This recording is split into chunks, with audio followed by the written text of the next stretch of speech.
Alors, le musée entretient déjà depuis plusieurs années une forme de relation avec Jean-Pierre Gaultier, mais aussi, je dirais, le musée suit sa carrière depuis longtemps.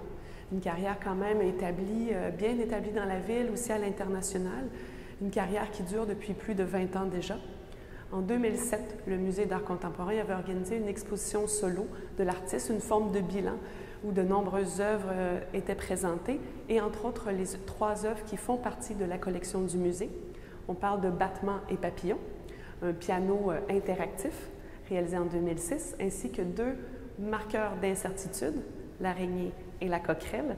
À vrai dire, des marqueurs d'incertitude, ce sont des machines à dessiner non pas sur des papiers ou des toiles, mais plutôt des machines à dessiner directement sur le mur. Les œuvres qui donc font déjà partie de la collection du musée sont toutes des œuvres animées, je dirais, par de la robotique primitive, par des composantes électroniques.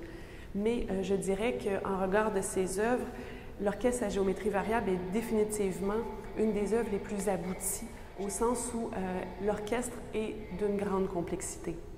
Complexité, mais pas compliquée pour autant, complexité dans le sens de l'ensemble des savoir-faire qui sont nécessaires pour réaliser une œuvre comme celle-ci.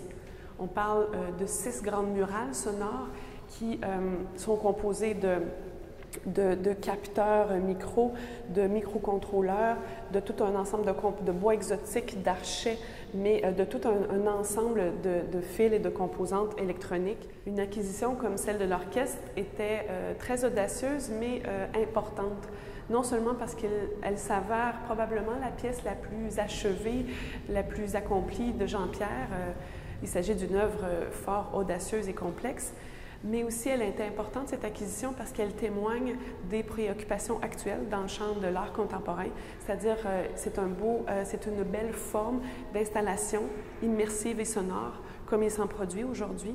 C'est donc non seulement un beau témoignage de la force du travail de l'artiste, mais aussi une trace importante et pérenne de ce type de pratique dans l'écosystème des arts contemporains canadiens et montréalais, évidemment.